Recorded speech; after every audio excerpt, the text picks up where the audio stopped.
Hello viewers, आप सभी का स्वागत है आपके अपने YouTube channel learning for success में। और आज की इस वीडियो में मैं आप सभी के साथ एक बहुत ही इम्पोर्टेंट अपडेट शेयर करने वाली हूं डॉक्यूमेंट वेरिफिकेशन के प्रोसेस को लेकर। तो प्लीज़ इस वीडियो को लास्ट तक देखें और अगर आपको मेरी ये वीडियो पसंद आए तो प्लीज़ इसे लाइक करें, शेयर करें और साथ ही ऐसी बहुत सारी अपडेट्स जानने के लिए प्लीज़ मेरे चैनल को सब्सक्राइब करें। तो आज की इस वीडियो में मैं आप सभी के साथ ये बात शेयर करने वाली हूँ, ये बताने वाली हूँ आपको कि यूको बैंक का जो IBPS CRP 9 है उसके लिए मेल्स जो हैं वो बैंक की तरफ से सर्कुलेट होने लगे हैं। जी हाँ, जिन भी कैंडिडेट्स का यूको बैंक में CRP 9 में जो एग्ज़ाम जो है उनका क्लियर हो चुका है, उनको यूको बैंक अलॉट हुआ है, तो अब बैंक की तरफ से उन्हें डॉक्यूमेंट वेरिफिकेशन के लिए मेल जो है वो आने लगा है। तो इसका मैं आपको प्रूफ भी दिखाऊंगी और साथ ही बताऊंगी कि उसमें आपको क्या क्या डॉक्यूमेंट्स जो हैं वो लेकर जाने हैं। तो प्लीज़ मेरे साथ बने रहें वीडियो के लास्ट तक। और इसमें जितनी भी ज्वाइनिंग फॉर्मेलिटीज़ हैं, क्या डॉक्यूमेंट्स आपको चाहिए, कैसे क्या करना है, सब कुछ इसमें मेंशन है। तो सबसे पहली बात ये है कि यूको बैंक ने अपना डॉक्यूमेंट वेरिफिकेशन प्रोसेस जो है वो स्टार्ट कर दिया है। पहले मैं अन्य एक और वीडियो बनाई थी जिसमें मैंने ये डिस्कस किया था कि CRP 8 रिज़र्व लिस्ट के को अपॉइंटमेंट लेटर जो है वो जा चुके हैं और अब IBPS 9 जिन्होंने क्लियर किया है उनको भी अपॉइंटमेंट ऑफर लेटर जो है वो जाने लगे हैं। तो चलिए अपनी इस वीडियो को हम स्टार्ट करते हैं और देखते हैं कि आपको किस टाइप का मेल जो है वो रिसीव होगा अगर आपको यूको बैंक अलॉट हुआ है। और जिन भी कैंडिडेट्स का किसी और बैंक में अलॉटमेंट हुआ है तो वो भी इस वीडियो को देख सकते हैं और जान सकते हैं कि फ्यूचर में उनको किन डॉक्यूमेंट्स की ज़रूरत पड़ेगी डॉक्यूमेंट वेरिफिकेशन के टाइम पर। तो इस वीडियो में हम ज्वाइनिंग फॉर्मेलिटीज़ और DV प्रोसेस यानी कि डॉक्यूमेंट वेरिफिकेशन के प्रोसेस में डिटेल में बात करेंगे। तो ये मेरे पास ये मेल आया हुआ है यूको बैंक का और इसमें ये 17 जून को जो है इशू किया गया है, यानी कि जो भी कैंडिडेट हैं, जो भी सिलेक्ट हुए हैं उनको 17 जून 2020 को ये मेल जो है आया है। और ये जो है पंजाब के रहने वाले हैं, यानी कि ये पंजाब से हैं। और इसमें लिखा गया है subject your allotment to UCO bank under CRP clerk 9, यानी कि जो भी क्लर्क 9 में जिनका भी सिलेक्शन हुआ है उनके लिए ये अलॉटमेंट लेटर जो है उनको गया है। अब इसमें क्या डिटेल में दिया गया है हम उसको पढ़ते हैं।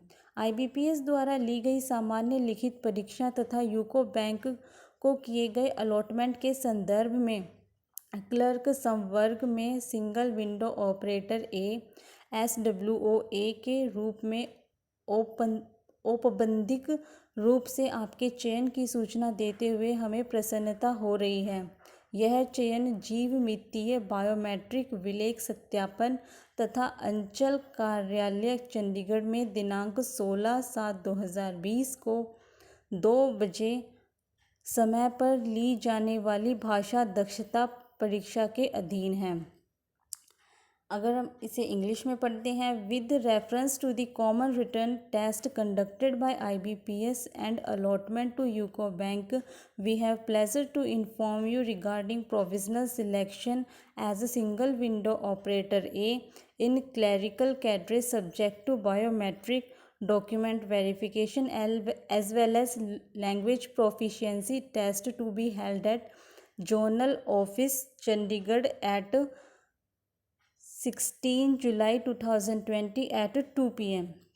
यानी कि इसमें आपको ये बताया गया है कि आपका जो है अलॉटमेंट वो यूको बैंक में हो चुका है और अब आपको 16 जुलाई को 2 बजे जोनल ऑफिस जो कि चंडीगढ़ में है वहाँ पहुँचना है। वहाँ पर आपका बायोमेट्रिक होगा, डॉक्यूमेंट वेरिफिकेशन होगा और साथ ही आपका लैंग्वेज प्रोफिशिएंसी टेस्ट होगा। तो इस पैराग्राफ में ये बताया गया है। नेक्स्ट है on date of document verification you have to produce following, यानी कि विलेख सत्यापन के दिन आपको निम्नलिखित विलेख प्रस्तुत करने हैं। तो इसमें अब डिटेल में आपको बताया गया है कि आपको कौन कौन से डॉक्यूमेंट्स जो हैं वो लेकर जाने हैं डॉक्यूमेंट वेरिफिकेशन के टाइम पर। तो पहला है बैंक संतुष्ट हो सके इसके लिए आपके नाम तथा पते का प्रमाण पत्र। इस उद्देश्य से आप निम्नलिखित विलेखों में से कोई जिसमें आपके नाम तथा पते की पूरी जानकारी दी गई हो प्रस्तुत कर सकते हैं। यानी कि proof of your name and permanent address to the satisfaction of the bank and for this purpose you may produce any of the following documents providing full information about your name and permanent address. यानी कि आपको एक ऐसा document provide करवाना है bank को जिसमें कि आपका नाम जो हो और आपका परमानेंट एड्रेस दोनों ही क्लियरली मेंशन हो और बैंक उसको एक्सेप्ट करे। आपको ऐसा डॉक्यूमेंट जो है वो बैंक को प्रोवाइड करवाना है। तो इसमें आपका क्या क्या हो सकता है, इसमें आपका आधार कार्ड आ सकता है, वोटर आई कार्ड आ सकता है, पैन कार्ड आ सकता है। पैन कार्ड में आपका एड्रेस नहीं होता तो आपको एड्रेस के लिए कोई और डॉक्यूमेंट जो है वो वहाँ पर प्रोवाइड करवाना होगा। नेक्स्ट है identity card issued by from the college university last attended. यानी कि लास्ट में आपने कोई भी कॉलेज या यूनिवर्सिटी अटेंड की हो वहाँ से आपका जो आई कार्ड आपको मिला हो वो भी आप इसके लिए दे सकते हैं। नेक्स्ट है पासपोर्ट और लास्ट है bank passbook containing attested photo and address. यानी कि आपकी बैंक पासबुक में अगर आपकी फ़ोटो जो है वो लगी है, वो अटैच है और उस बैंक से वो अटैच्ड भी हो रखी है और उसमें आपका अगर कंप्लीट एड्रेस भी है तो वहाँ पर भी तो वो भी जो है आपके इस आइडेंटिटी डॉक्यूमेंट में जो है चल जाएगी। तो इन 6 में से आप कोई भी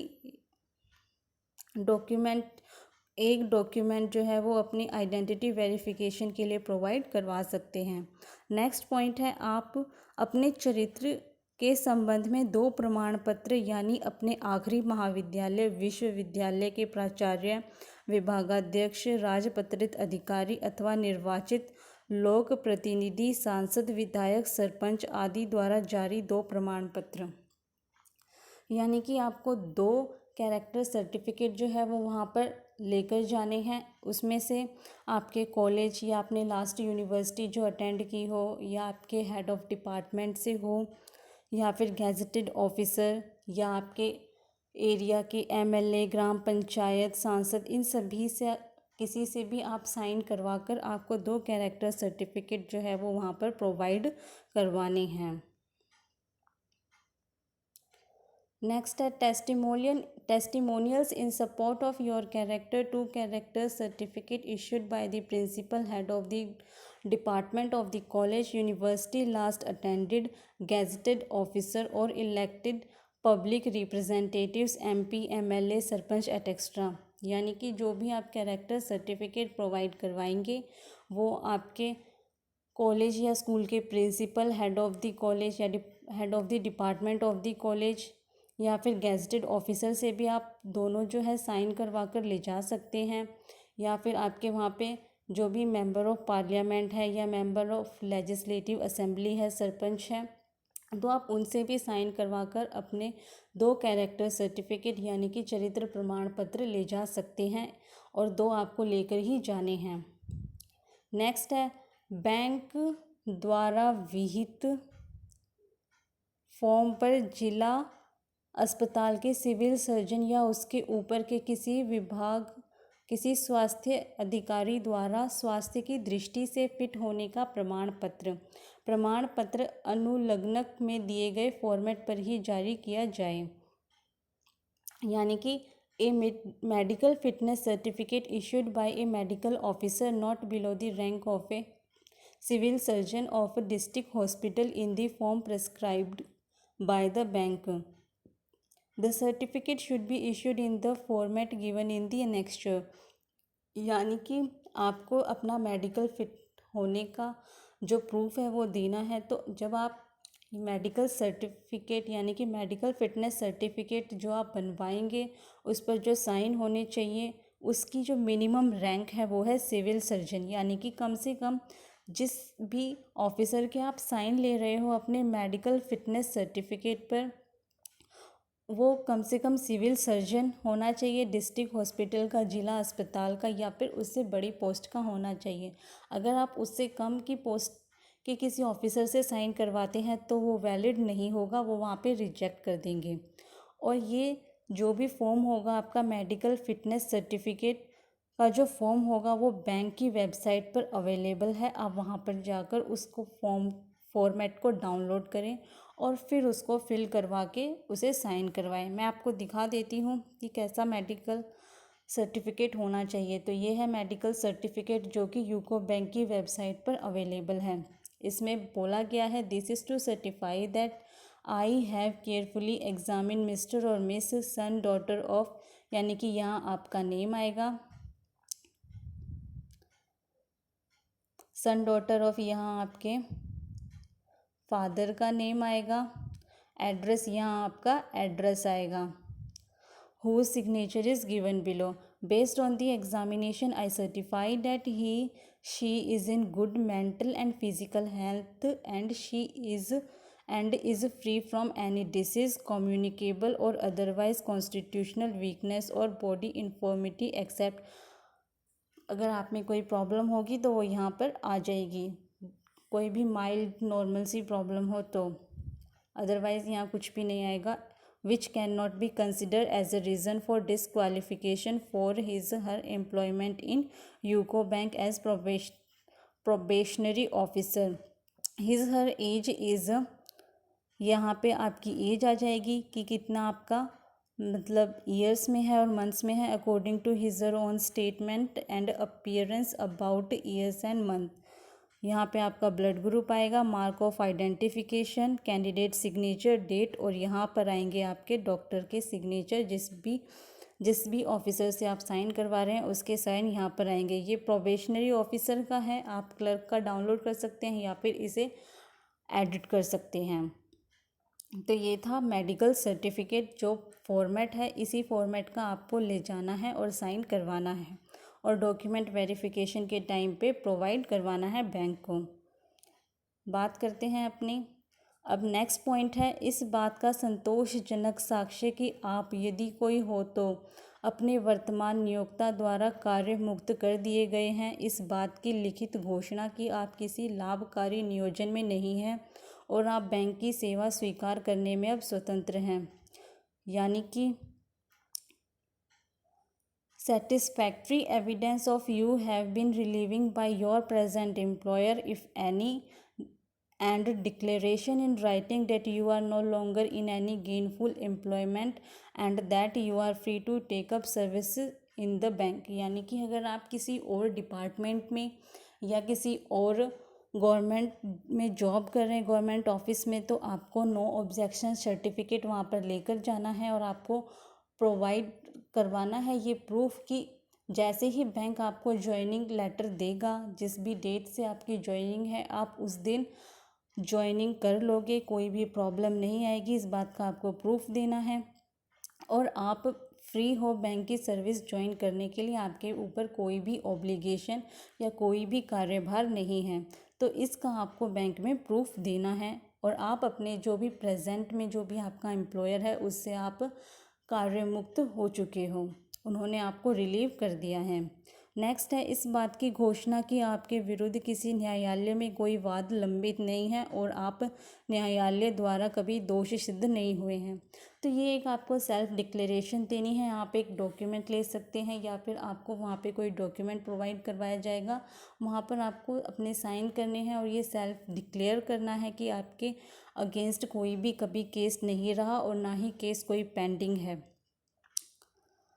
कोर्ट में। नेक्स्ट है, विलेखों के सत्यापन के समय अपनी शैक्षिक अर्हता, जन्मतिथि, सक्षम प्राधिकारी द्वारा जाति, शारीरिक रूप से चुनौतीग्रस्तता, भूतपूर्व सैनिक होने, अनुभव होने यदि हो के प्रमाण में आपको अपने प्रमाण पत्रों की मूल प्रति स्वयं द्वारा प्रत्येक की अभिप्रमाणित 2 प्रतियां प्रस्तुत करनी होंगी। इसके साथ आपको का अथवा विगत 3 महीनों के भीतर लिया गया पासपोर्ट आकार का फ़ोटो भी प्रस्तुत करना है। You should produce at the time of verification of documents certificates in original with 2 copies of each duly self-attested in proof of your educational qualification, date of birth, caste, physically challenged, ex-serviceman experience certificate, if any, issued by the competent authority along with 1 copy of your passport size photograph taken now or within the last 3 years। यानी कि इसमें ये बोला गया है कि document verification के time पर आपको अपने जो भी आपके पास आपकी मार्कशीट है 12th की, 10th की, ग्रेजुएशन की, वो सभी आपको ओरिजिनल के साथ साथ आपको उसकी 2 कॉपी लेके जानी है। यानी कि जितने भी डॉक्यूमेंट्स आप वहाँ पर प्रोड्यूस करने वाले हैं, आपके डिग्री, कॉलेज, स्कूल के मार्कशीट और आपकी डेट ऑफ बर्थ का प्रूफ, अगर आप फिज़िकली चैलेंज्ड हो तो उसका प्रूफ, आपका कास्ट सर्टिफिकेट, अगर आप किसी भी कैटेगरी से, किसी कोटा से आपने अप्लाई किया है, SC ST OBC, तो उसका सर्टिफिकेट, एक्स सर्विस मैन हो तो उसका सर्टिफिकेट, और अगर आपके पास किसी चीज़ का एक्सपीरियंस है तो आपको उसका सर्टिफिकेट, इन सभी की 2 कॉपी सेल्फ अटेस्टेड यानी कि आपकी अटेस्ट की हुई और साथ में ओरिजिनल डॉक्यूमेंट्स के साथ आपको वहाँ पर ये लेकर जाना है। और साथ ही आपकी अभी की यानी कि लेटेस्ट या फिर 3 महीने तक पुरानी आपको अपनी पासपोर्ट साइज़ फ़ोटोज़ भी लेकर जानी हैं। इसके लिए आप 5 से 6 फ़ोटोज़ जो हैं वो इनफ होती हैं, बट आप एटलीस्ट कम से कम भी नहीं तो 7 से 8 फ़ोटोज़ लेकर जाइए।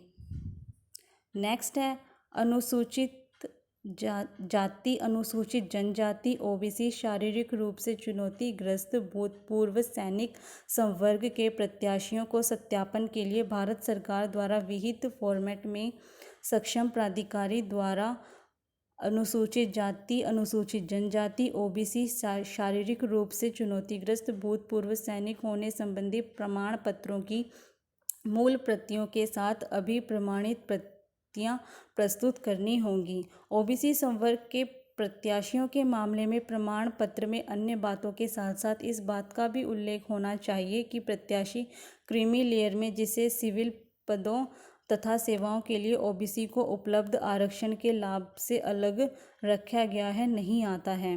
OBC प्रत्याशियों को 1/1/2019 या उसके बाद की तारीख का जारी OBC गैर क्रीमी लेयर प्रमाण पत्र अवश्य प्रस्तुत करना होगा। भूतपूर्व सैनिकों के मामले में प्रत्याशी कृपया सुनिश्चित करें कि आप 8/10/2020 को या उससे पहले रक्षा सेवाओं से विधिवत कार्यमुक्त हो जाते हैं। यानी कि इसमें ये बताया गया है कि अगर आपने SC ST या OBC से अप्लाई किया है या आप फिज़िकली हैंडीकैप हैं या फिर आप एक्स सर्विसमैन हैं तो उसका एक जो सर्टिफिकेट है ओरिजिनल के साथ साथ आपको उसकी फ़ोटोकॉपी भी वहाँ पर प्रोड्यूस करनी होगी, वहाँ पर प्रोवाइड करवानी होगी। और जो भी OBC का जो सर्टिफिकेट होना चाहिए वो नॉन क्रीमी लेयर का होना चाहिए, क्रीमी लेयर का नहीं होना चाहिए। साथ ही जो भी आपका OBC का सर्टिफिकेट होगा वो 1 जनवरी 2019 को या उसके बाद का बना होना चाहिए। अगर उससे पहले का बना हुआ है तो वो एक्सेप्ट नहीं करेंगे। और अगर कोई एक्स सर्विसमैन है तो वो 10 अगस्त या फिर उससे पहले से कार्यमुक्त हो चुके हैं तो उनको ये प्रूफ जो है वो वहाँ पर प्रोवाइड करवाना होगा।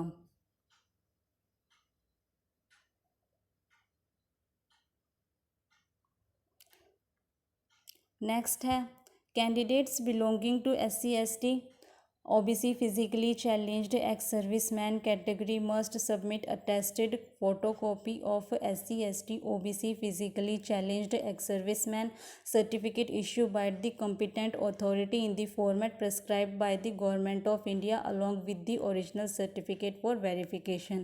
In case of candidate belonging to OBC category, the certificate inter alia must specify that candidate does not belong to creamy layer section excluded from the benefit of reservation for OBCs in civil post and services under government of India.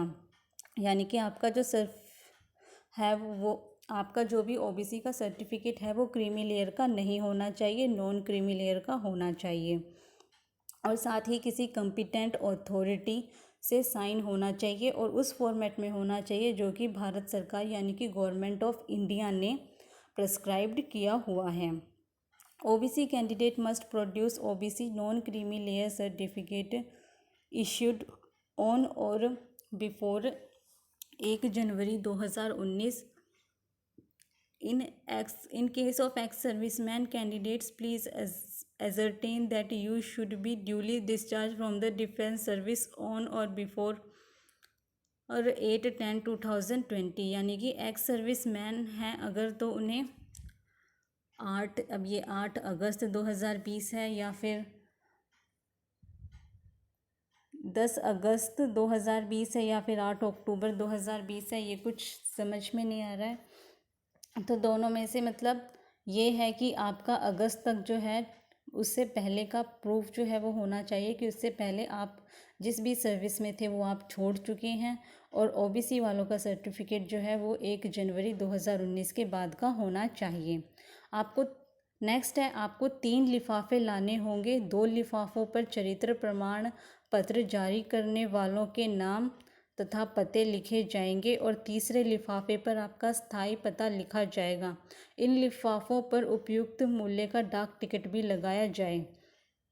You have to bring 3 envelopes, the name and address of persons who have issued character certificate to be written on 2 envelopes, and on 3rd envelope your permanent address should be written along with duly suitable stamp।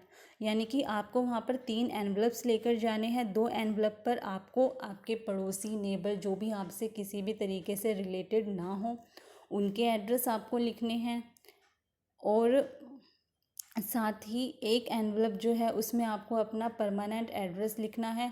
जो 2 envelope है वो आपके neighbours के पास आएंगे आपका character certificate जानने के लिए। उसके बाद आपकी इंक्वायरी होगी, तो वो बात की बातें हैं।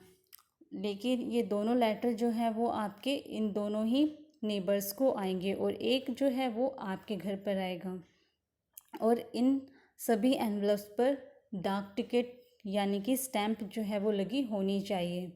नेक्स्ट है, कृपया नोट करें कि विलेखों के सत्यापन के लिए रिपोर्ट करने के लिए की गई यात्रा के लिए आपको किसी भी प्रकार के यात्रा भत्ता दैनिक भत्ता की प्रतिपूर्ति भुगतान नहीं किया जाएगा। Please note that you will not be reimbursed paid any journey fare, deem allowances for your journey in connection with your reporting for document verification। यानी कि जब आप डॉक्यूमेंट वेरिफिकेशन के लिए जाते हैं, अगर आप बहुत दूर से आ रहे हैं ट्रेन से या फिर बस से, आपका काफ़ी किराया लग रहा है, तो उसके लिए बैंक जो है वो रिस्पॉन्सिबल नहीं होगा और बैंक इसके लिए आपको किसी भी तरीके का अलाउंस फेयर जो है वो नहीं देगा। यानी कि ये पूरा खर्चा जो है वो आपको खुद ही सहन करना पड़ेगा। नेक्स्ट है, ऐसा नहीं समझा जाना चाहिए कि यह पत्र आपके नियोजन की पुष्टि करता है। नियोजन पद के लिए नियत पात्रता मानदंड पर खरा उतरने तथा आपके द्वारा प्रस्तुत सभी विलेखों को ले आने तथा उनके सत्यापन कराने के अध्ययन है। This letter will not be treated as confirmation of employment which is subject to fulfilling of eligibility criteria set for the post and production as well as verification of all the documents submitted by you। यानी कि ये जो भी letter आपको भेजा गया है इसका मतलब ये नहीं है कि आप जो है बैंक के एम्प्लॉई बन गए हो और आपको डायरेक्ट ज्वाइनिंग दे दी जाएगी। इस लेटर का भेजने का मतलब है कि आपको वहाँ पर अपने डॉक्यूमेंट वेरिफिकेशन के लिए जाना है, आपको अपने डॉक्यूमेंट्स वहाँ पर सबमिट करवाने हैं और उसके बाद जब वो वेरीफाई हो जाएंगे तब बैंक की तरफ से आपको ज्वाइनिंग लेटर जाएगा।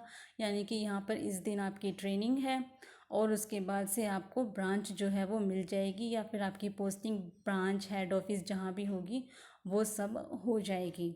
तो ये सिर्फ एक लेटर है, ऑफ़र लेटर है, ये आपका कंफर्मेशन नहीं है एम्प्लॉयमेंट का यानी कि आपकी जॉब का।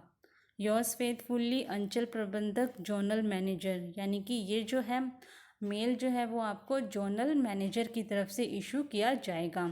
तो जिन भी कैंडिडेट्स का आ चुका है उनके लिए वो अपने डॉक्यूमेंट वेरिफिकेशन प्रिपेयर करने में लग जाएं, और जिनका नहीं है तो उनका भी कभी भी आ सकता है। तो ये थी बहुत ही इम्पोर्टेंट अपडेट डॉक्यूमेंट वेरिफिकेशन से रिलेटेड यूको बैंक के कैंडिडेट्स के लिए। अगर आपको मेरी ये वीडियो पसंद आई हो तो प्लीज़ इसे लाइक करें, शेयर करें, और प्लीज़ प्लीज़ ऐसी बहुत सारी अपडेट्स के लिए मेरे चैनल को सब्सक्राइब करें। And thanks for watching.